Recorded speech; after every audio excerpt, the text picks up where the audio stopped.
9월의 첫 수요 예배 가운데는 계속해서 사무엘상 강해의 말씀 받도록 하겠습니다. 만약에 예수를 믿지 않는 사람들이 호기심이 생겨서 이 사무엘상의 말씀을 읽게 된다면 다윗의 이런 모습들을 보면서 과연 어떤 반응을 보일까 하고 생각해 보니 땡신, 땡절이라고 그렇게 부르지 않을까 하는 생각이 들었습니다.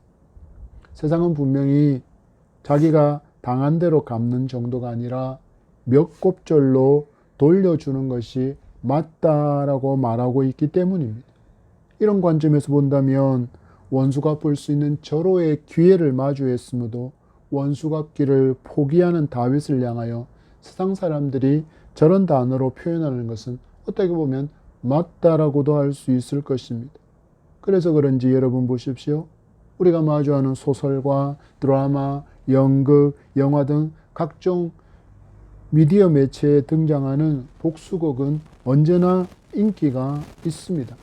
왜냐하면 나름의 카타르시스를 안겨주기 때문일 것입니다.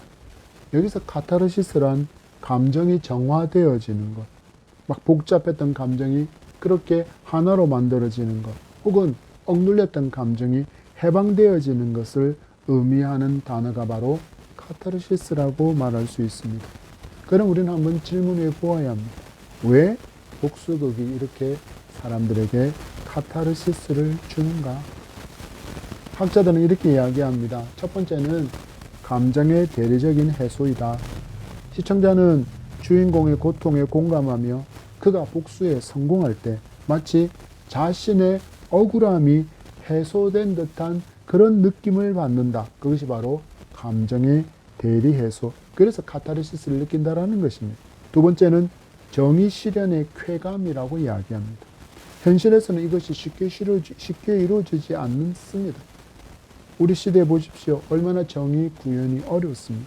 그런데 이 정의 구현이 드라마 속에는 너무나도 명확하게 이루어집니다. 우리가 지금은 드라마에서도 그 사조가 너무 흔들리고 있지만 우리가 여태껏 보아왔던 많은 드라마는 그 결이 굉장히 비슷했습니다. 권선징악.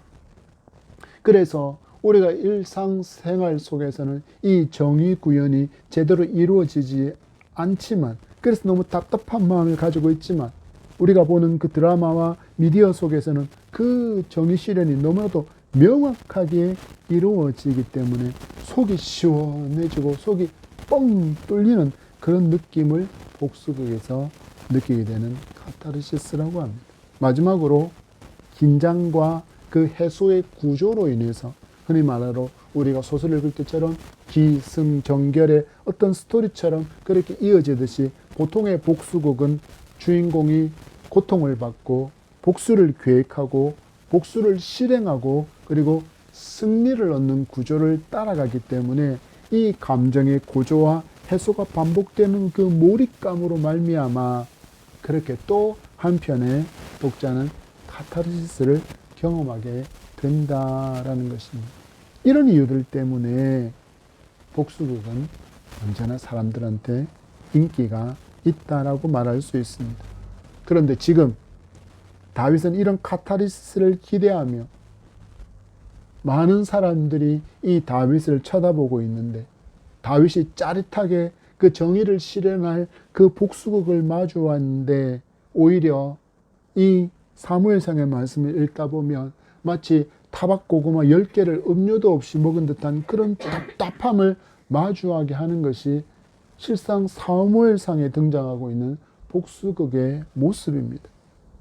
그래서 세상 사람들에게는 성경이 인기가 없고 교회가 인기가 없는 것이 아닐까요? 왜 그렇습니까? 우리는 원수를 사랑하라고 가르침받았고 원수를 사랑하며 살아야 하는 사람이기 때문입니다.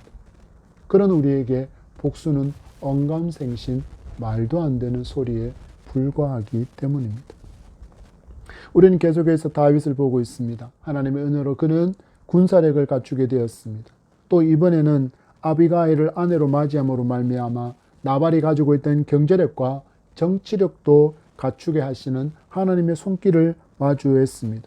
이렇게 다윗이 왕의 면모를 갖추고 세력을 가던 중에 잠시 멈추어 있었던 누구의 추격이 이어지고 있습니까?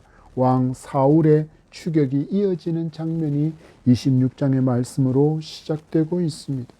우리는 주신 본문의 말씀을 중심으로 당신은 원수로 대해도 나는 그럴 수 없습니다 라는 주제의 말씀 받아 강의 말씀을 먹고 우리 또한 잘 성장해서 예수 그리스도를 많이 닮은 장성한 믿음의 사람이 되기를 축복합니다.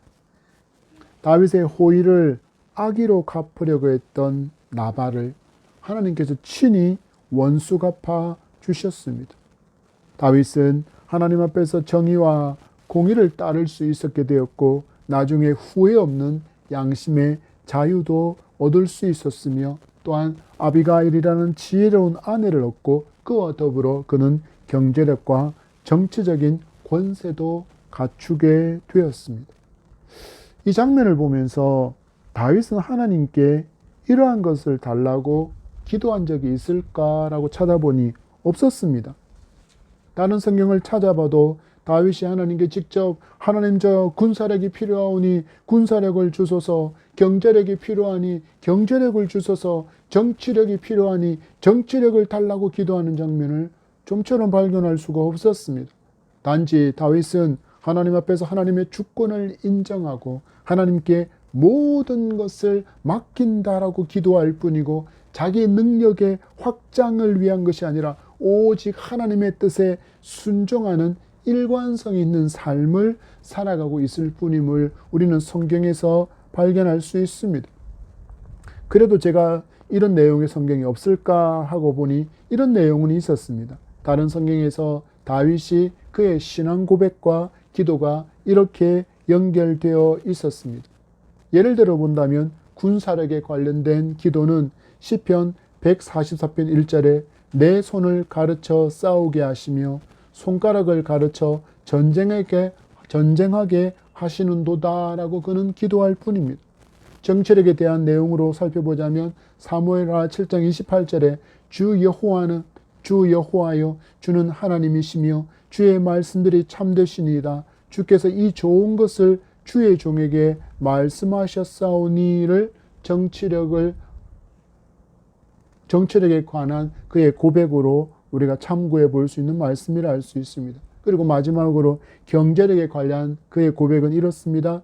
역대상 29장 12절 말씀에 부와 귀가 주께로 말미암고 또 주는 만물의 주제시라.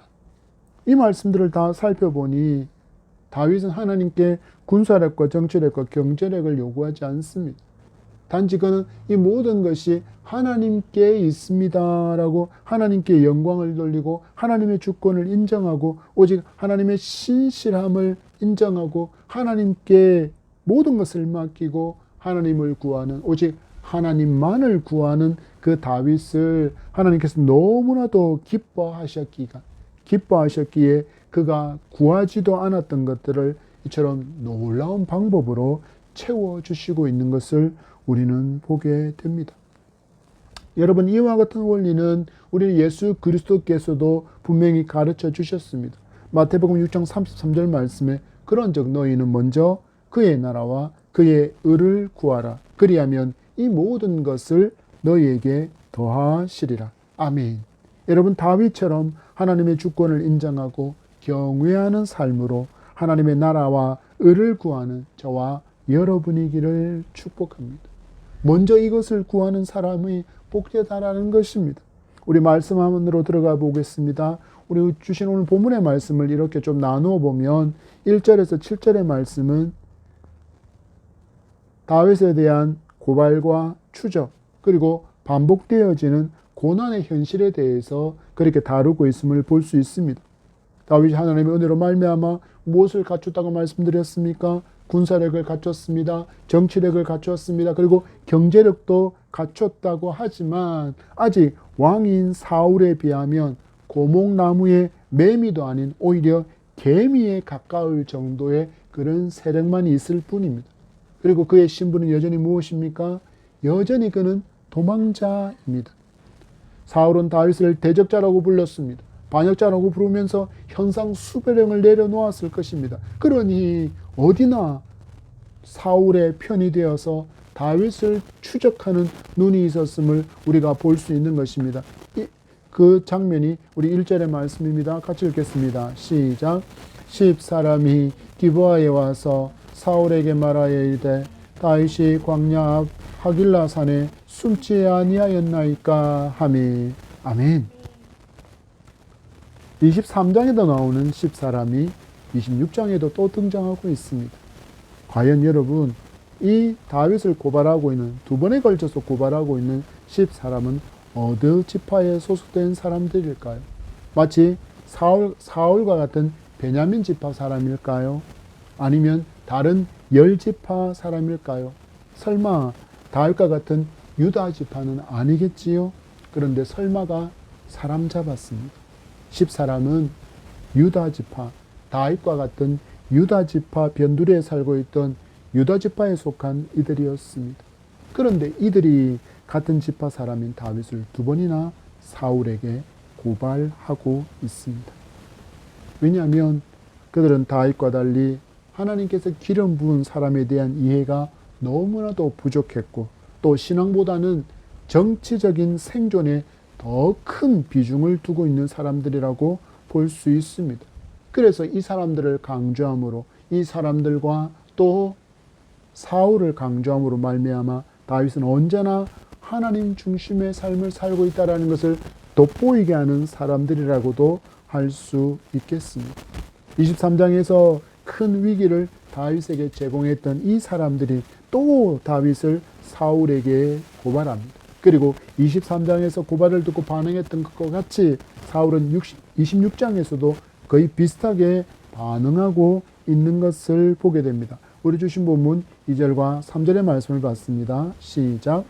사울이 일어나 십광야에서 다윗을 찾으려고 이스라엘에서 택한 사람 3,000명과 함께 십광야에 내려가서 사울이 광야 앞 하길라 산 길가에 진치니라. 다윗이 광야에 있더니 사울이 자기를 따라 광야로 들어옴을 알고. 아멘. 전에도 그가 함께 모았던 정예병 3,000명을 이끌고 왔던 사울이 이번에도 그 동일한 숫자인 정예병 3,000을 이끌고 십광야로 내려와서 하길라산 길가에 진을 치고 있다라고 말하고 있습니다. 여러분, 성경에서 지금 몇 명의 군인이 움직이고 있습니까? 무려 3,000명입니다. 우리는 다윗이 600명의 사람들을 움직이고 생활하기 위해서 나발에게 가서 생필품을 지원 요청해야 할 정도로 적지 않은 양의 음식과 물과 생필품이 필요하다는 것을 분명히 알 수 있습니다. 그런데 사울은 무려 그 숫자가 5배입니다. 과연 이 정도의 군인들이 움직이려면 얼마만큼의 물자가 필요할까? 그래서 고대의 전투에 필요한 양의 식량, 물, 그리고 말이 움직일 때 들어가는 사료 등을 정리한 자료가 있어서 찾아보니 이렇습니다. 식량은 약 1.5kg를 먹어야 합니다. 물은 3에서 5리터를 마셔야 합니다. 이것을 3,000명을 곱하면 하루에 무려 4.5톤의 양식이 필요합니다. 무려 15,000리터의 물도 필요합니다. 말 사료도 수백에서 수천 킬로가 필요합니다. 여러분, 이 양이 절대 작은 양이 아닙니다. 하루만 추적해 왔습니까? 아니요. 계속 이 음식과 이 물과 이 사료들은 끊임없이 공급되어져야 했습니다. 여러분, 지금 이 시대라면 우리 군인들, 그들이 살아가는 그 모든 것을 무엇으로 충당합니까? 바로 국민의 세금입니다. 한마디로 사울은 지금 개인적인 복수를 위해서 나라의 곳간을 이렇게 낭비하고 있는 것입니다. 무능한 왕이 되었고 폭군이 된 사울임을 보여주는 장면이기도 합니다. 여러분, 하나님을 떠난 사람은 언제나 이렇게 자기를 위해서 살아갑니다. 그로 인해서 누가 고통을 받습니까? 백성이 고통받습니다. 그리고 또 백성이 고통받는 일 따위는 아랑곳하지도 않는 것이 바로 정의와 공의를 상실한 위정자들의 모습임을 우리는 분명히 볼 수 있습니다. 그런 점에서 우리는 우리의 세금을 위정자와 정부가 어떻게 사용하는지를 잘 따져보아야 할 이유가 바로 여기에 있는 것입니다. 나라가 많은 빚을 지게 되면 결국 우리가 아닌 우리의 후손이 무거운 짐을 떠안을 것은 너무나도 분명하기 때문입니다. 우리는 우리의 위정자들이 사울이 아니라 누구처럼 살아가기를 기도해야겠습니까? 우리는 다윗처럼 그들이 살아갈 수 있도록 많이 기도하는 저와 여러분이기를 소망합니다. 많은 군인을 이끌고 자기에게로 오는 것을 다윗이 가만히 지켜보지만 않습니다. 정찰대를 보내서 사울의 진행 경로와 주둔지를 파악하는 장면이 4절에서 5절의 말씀으로 이어집니다. 우리 같이 읽겠습니다. 시작. 이에 다윗이 정탐꾼을 보내어 사울이 과연 이룬 줄 알고 다윗이 일어나 사울이 진친 곳에 이르러 사울과 네리 아들 군사령과 아브넬이 머무는 곳을 본즉 사울이 진영 가운데 누웠고 백성은 굴을 들러 진쳤더라. 아멘. 먼저는 다윗이 보낸 정탐꾼이 전달해 준 정보에 따라서 다윗도 직접 가서 그 진영을 살펴보니 사울이 진영 가운데 누워있고 군인들이 그를 둘러 진치고 있었다라고 기록하고 있습니다. 당시에 이 군인들이 진지를 구축할 때면 가장 중요한 인물이 왕이었기에 그 왕의 생명의 보호를 위해서 왕을 중심으로 이렇게 빙 둘러서 원형으로 진을 쳤다라고 합니다. 그래서 이 그림처럼 사울이 지금 그 중앙에 누워있고 그 옆에 군사령관이 있고 그 옆에 장군들이 있고 또 그 뒤로는 군인들이 이렇게 빽빽히 원형을 내서 둘러싸고 있다는 것을 볼 수 있습니다. 그리고 지금 사울은 그 중앙에 누워있는 것이 보여지는데 그래도 지금 사울은 자기를 둘러싸고 있는 군인들에 대한 신뢰가 크다라는 것을 보여주는 장면이기도 합니다. 그런데 문제가 있습니다. 지금 이것을 누가 지금 지켜보고 있습니까? 다윗과 그의 정탐꾼이 지켜보고 있는데 그것을 누구도 지금 발견하지 못하고 있다라는 것입니다.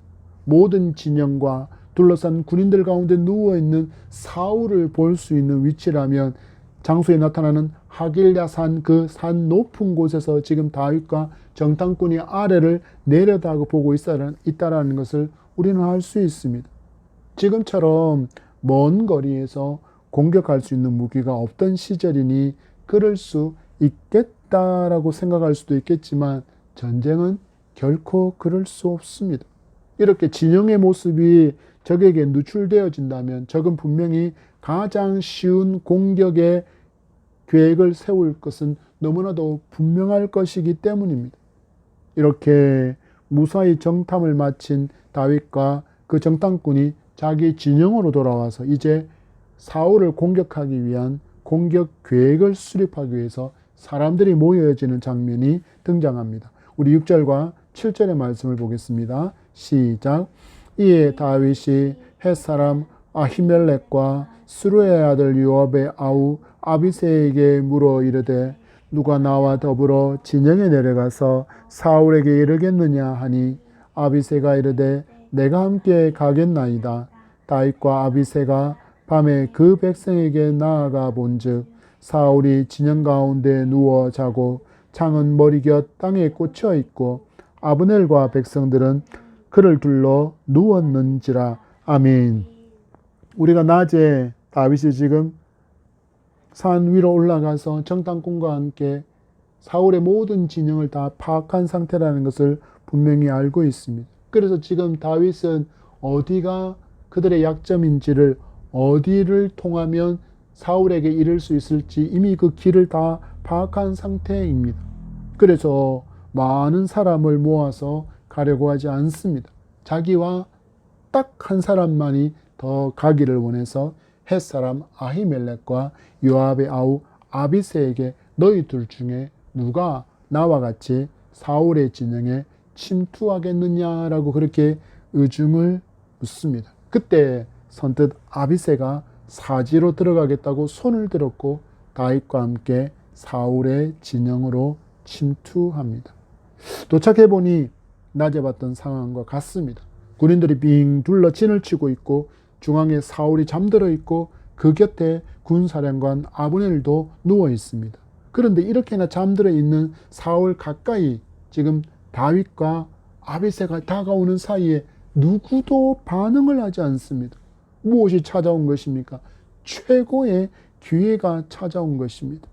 이 기회만 살린다면, 이 복수극을 완성한다면 이제 다윗은 더 이상 도망자의 신세를 벗어날 수 있습니다. 도망자의 신세를 멈출 수 있습니다.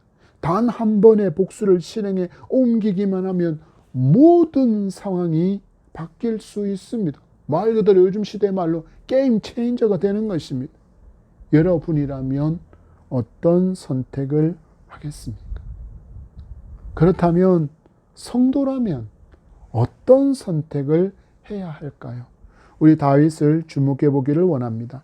우리 8절에서 11절의 말씀은 다윗에게 주어진 기회, 그리고 또 다른 이름의 유혹, 그리고 그 감정이 하나님으로부터 시험받고 있는 장면이라고 우리는 이렇게 구분해 볼 수 있겠습니다. 먼저 8절의 말씀을 봤습니다. 시작. 아비새가 다윗에게 이르되 하나님이 오늘 당신의 원수를 당신의 손에 넘기셨나이다. 그러므로 청하오니 내가 창으로 그를 찔러서 단번에 땅에 꽂게 하소서. 내가 그를 두 번 찌를 것이 없으리이다 하니. 아멘. 함께 사울의 진영에 침투한 아비새가 이처럼 좋은 기회는 다시는 없을 것이라며 다윗에게 복수를 부추기고 있습니다. 여러분, 우리가 말씀 글로만 이렇게 읽다 보니 너무 실감이 안 나지만 여러분, 얼마나 힘든 시간이었겠습니까? 골리앗과의 전투 이후 사울은 늘 다윗을 눈의 가시처럼 여겨서 늘 죽이려고만 합니다. 다윗의 가족들도 마찬가지였습니다.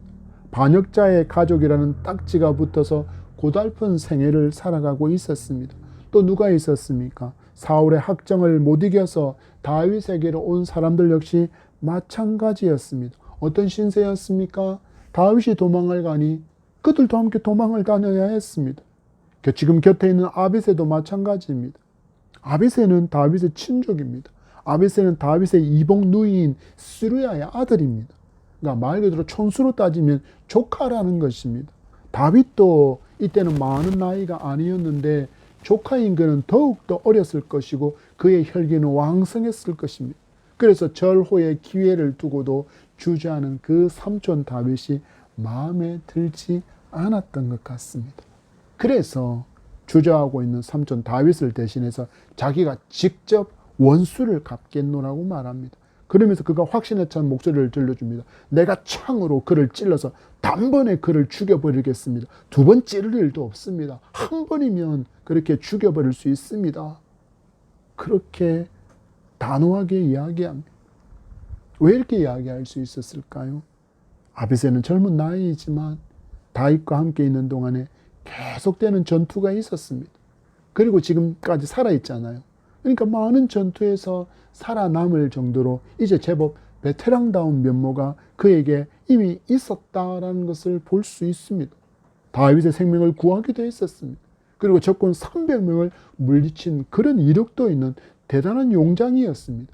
그래서 그가 단언합니다. 삼촌, 실수 없이 제가 단번에 사울의 목숨을 취하겠습니다. 여러분, 이 목소리가 얼마나 달콤한 유혹이었겠습니까? 이 목소리를 듣는 순간, 그래, 지금 사울이 잠들어 있는 이때, 아니 내가 그 아둘람 굴에 있을 때, 그때 용변 보러 왔을 때, 그때 내가 그를 죽였다면 내가 이렇게 더 힘들게 살아가고 있지는 않을 텐데, 또 도망다니면서 살고 있지는 않았을 텐데, 지금이 기회인데, 사울이 잠들어 있는 이때 내가 저를 죽인다면 모든 상황이 끝나서 더 이상 도망 다니지 않아도 되겠는데, 더군다나 내가 왕위에 등극하는 것도 훨씬 빨라질 텐데, 그러면 이게 하나님의 뜻을 성취하는 방법이 쉬운 방법이 아닐까 하는 그런 생각들이 너무나도 많이 그를 스쳐 갔을 것입니다. 여러분, 이런 목소리가 우리 예수 그리스도를 시험했던 것을 여러분 기억하십니까? 마귀의 시험이 이렇습니다. 내가 하나님의 아들이거든 이 돌들로 무엇이 되게 하라? 떡이 되게 하라. 예수를 향한 물질의 시험이 있었습니다. 또 이런 시험이 있습니다. 내가 하나님의 아들이거든 뛰어내리라. 천사들이 수종 들리라. 명예와 자만의 시험도 있었습니다. 그리고 마지막으로 나에게 경배하면 천하만국과 그 영광을 너에게 주겠다라고 권력과 영광의 시험도 있었습니다. 여러분, 이 세 가지가 다 무엇입니까? 이 세 가지의 시험은 모두 하나님의 뜻, 하나님의 방법이 없던 십자가를 건너뛰게 만드는 일들입니다. 야, 너 십자가 없이도, 십자가에서 고통당하고 십자가에서 죽지 않아도 사람들에게 메시아로 높임을 받을 수 있는 길이 있다. 메시아로 인정받는 쉬운 길이 여기에 있다. 야, 굳이 고난과 굳이 죽음의 십자가를 지르고 하느냐? 이렇게 쉬운 길이 있는데 하고 지금 예수 그리스도를 유혹하고 있었다라는 것입니다. 그러나 우리 예수 그리스도 어떻게 하십니까? 예수 그리스도는 이것이 하나님의 방법이 아니었음을 아셨기에 말씀으로 마귀의 유혹을 이기십니다. 그리고 쉬운 길이 아니라 십자가를 선택하심으로 우리를 구원하셨습니다.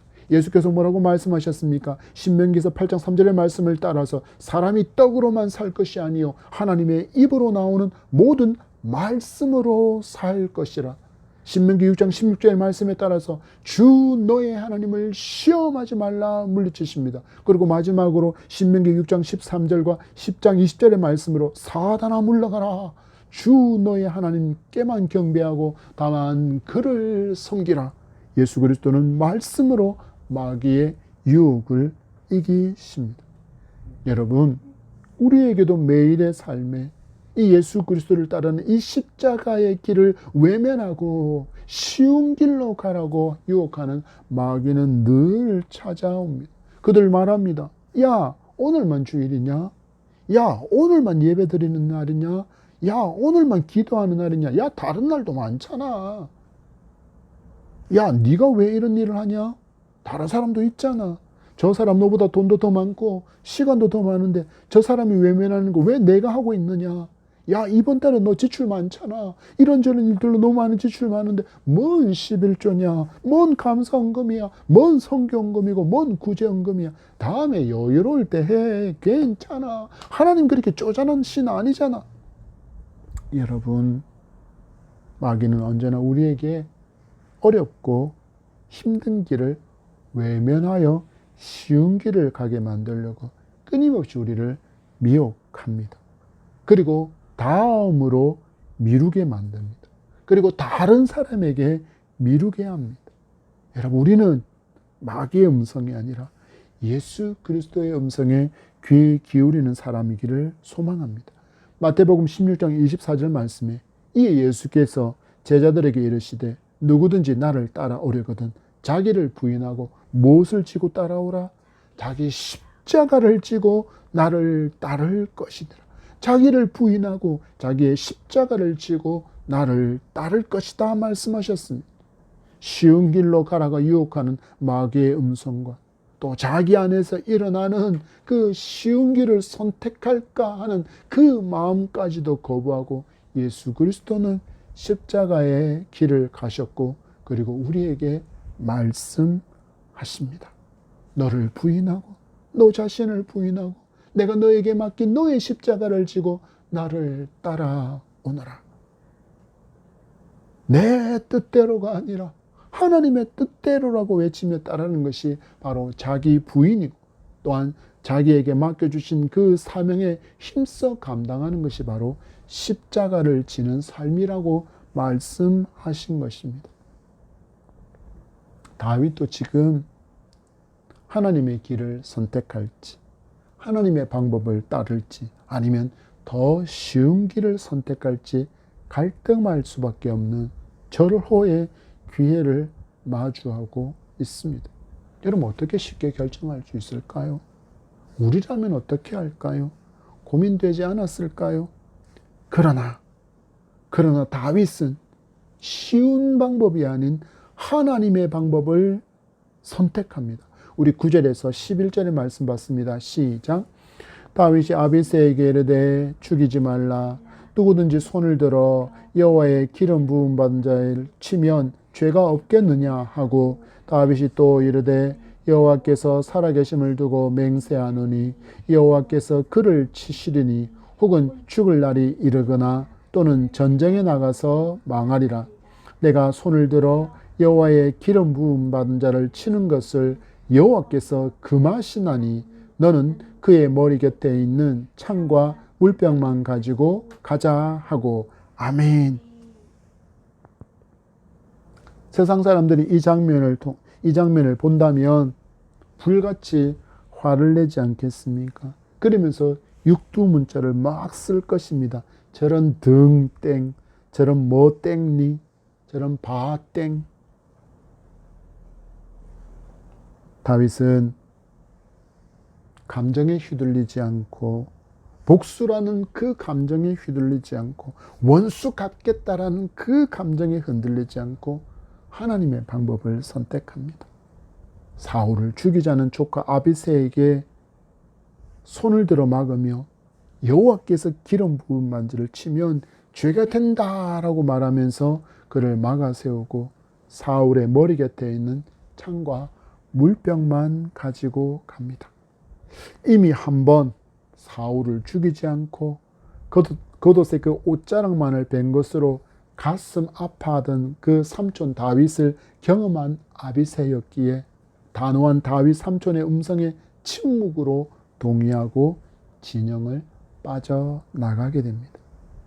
우리 마지막 12절을 통해서 다윗의 절제와 하나님을 향한 신뢰, 그리고 하나님께 맡기는 삶의 결과를 볼 수 있습니다. 우리 12절 말씀입니다. 시작. 다윗이 사울의 머리 곁에서 창과 물병을 가지고 떠나가되 아무도 보거나 눈치채지 못하고 깨어있는 사람도 없었으니 이는 여호와께서 그들을 깊이 잠들게 하셨으므로 그들이 다 잠들어 있었기 때문이었더라. 아멘. 다윗은 지금 이 상황이 너무 이상합니다.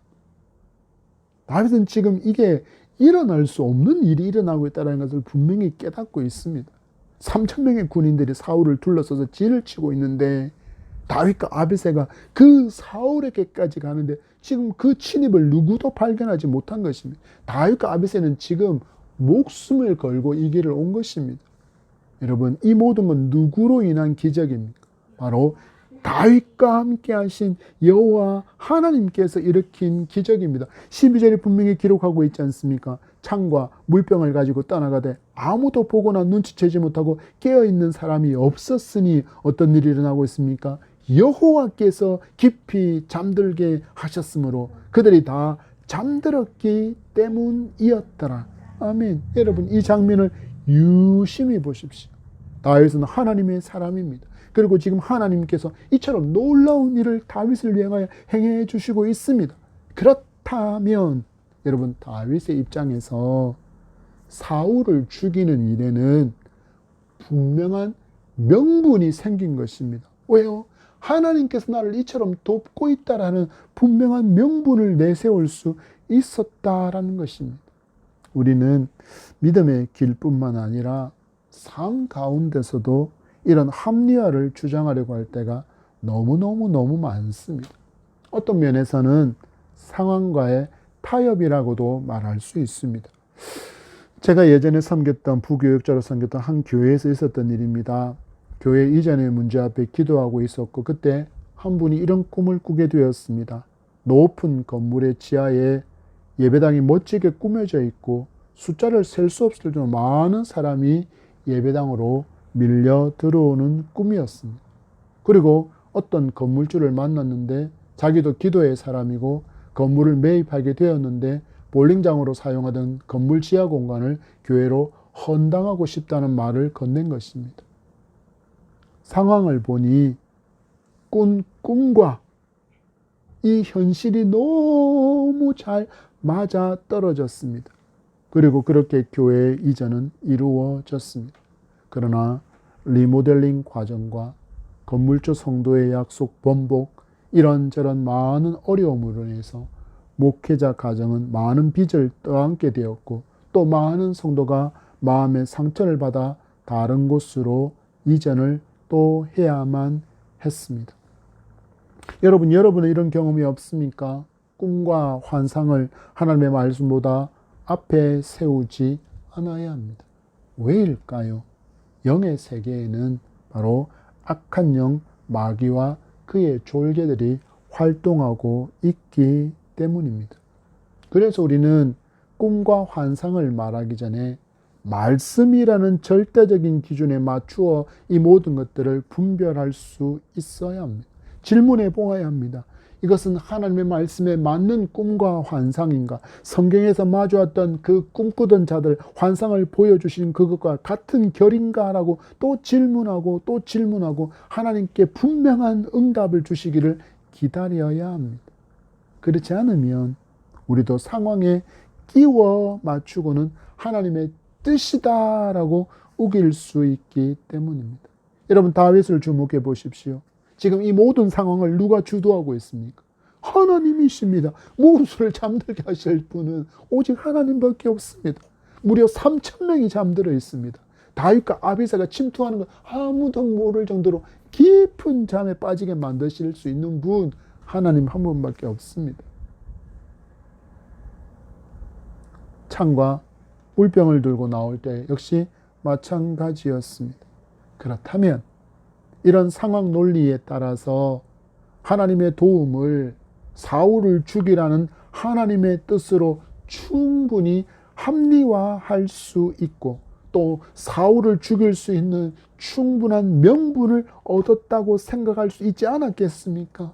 그런데 다윗은 이 상황을 사울을 죽일 기회라고, 또 하나님께서 허락하신 기회라고 상황에 끼워 맞추고 자기의 그 모든 일들을 합리화하려고 하지 않습니다. 분명히 상황적으로는 충분히 사울을 죽일 수 있음에도 다시는 없을 기회라고 부추기는 조카 아비사의 말에도 넘어가지 않고 그는 단 하나의 기준을 붙듭니다. 무엇이었습니까? 바로 하나님의 말씀이었습니다. 하나님은 하나님께서 기름 부은 자를 해하는 것을 기뻐하지 않는다. 금하셨다. 그리고 분명히 하나님께서 하나님의 방법으로 이 모든 문제를 풀어 가실 것이며, 또한 약속에 신실하신 하나님이시기에 반드시 자기를 왕으로 세워주실 것을 신뢰했고, 그래서 하나님의 뜻을 앞세우고 지금 그는 절제하며 하나님께 모든 것을 맡기는 순종의 삶을 살아가고 있습니다. 여러분, 우리의 삶이 이와 같기를 소망합니다. 앞에서 있는 목회자가 정말 조심해야 할 부분이고, 성도도 마찬가지로 이런 상황 앞에 정말 조심해야 할 부분이라는 것을 여러분 말씀으로 크게 교훈받을 수 있기를 바랍니다. 우리는 다윗처럼 언제나 하나님을 신뢰하며 말씀만이 내 삶의 모든 판단의 기준으로 삼고 살아갈 수 있는 그런 신실한 말씀의 사람인 저와 여러분이기를 축복합니다. 우리가 이렇게 살아갈 때 하나님께서 다윗을 이처럼 놀랍게 도우시는 놀라운 역사들, 하나님이 우리를 위하여 강하게 일하시는 것을 마주하게 되는 은혜를 누리게 될 줄 믿습니다. 여러분, 말씀을 맺습니다. 다윗은 사울이 자기를 원수로 대하며 해하려고 했지만, 그것도 한 번이 아니라 끊임없이 그렇게 자기를 원수로 대하고 자기를 죽이려고 하고 있지만, 다윗은 사울처럼 그렇게 반응하지 않습니다. 오늘 말씀에서 보셨듯이 충분히 상황에 따라서 사울을 죽일 수 있는 명분도 있었고, 그리고 하나님이 지금 나를 도와주신다라는 그런 상황이 막 펼쳐지고 있었지만, 그런 명분과 그 상황보다 무엇을 붙들고 있었습니까? 하나님의 말씀을 붙들고 있습니다. 여러분, 그리고 하나님은 이 모습을 너무나도 기뻐하셨습니다. 여러분, 우리도 이렇게 살아갑시다. 이런 다윗을 향하여 내 마음에 합한 자라 칭찬하신 것처럼 우리가 이렇게 살아갈 때 하나님도 이렇게 우리를 향하여 분명히 칭찬해 주실 줄 믿습니다. 여러분, 때로는 이 믿음의 길, 하나님의 말씀대로 살아가는 이 삶, 하나님의 방법대로 살아가는 것이 너무 일의 진행이 더딘 것 같고 세상 사람들이 평가하는 것처럼 너무 미련해 보여서 다른 사람들에 비해서 내가 너무 도태되고 너무 뒤처지는 것처럼 생각되어진다라고 할지라도, 그럴지라도 그 삶이 하나님께서 기뻐하신다라는 것을 우리가 믿는다면 우리 하나님을 신뢰합시다. 그리고 그분께 맡기고 우리 믿음으로 우리 남은 믿음의 길을 잘 걸어가 봅시다. 다윗을 도우신 하나님의 전능하신 손길을 마주하는 기쁨이 넘치게 될 줄 믿습니다.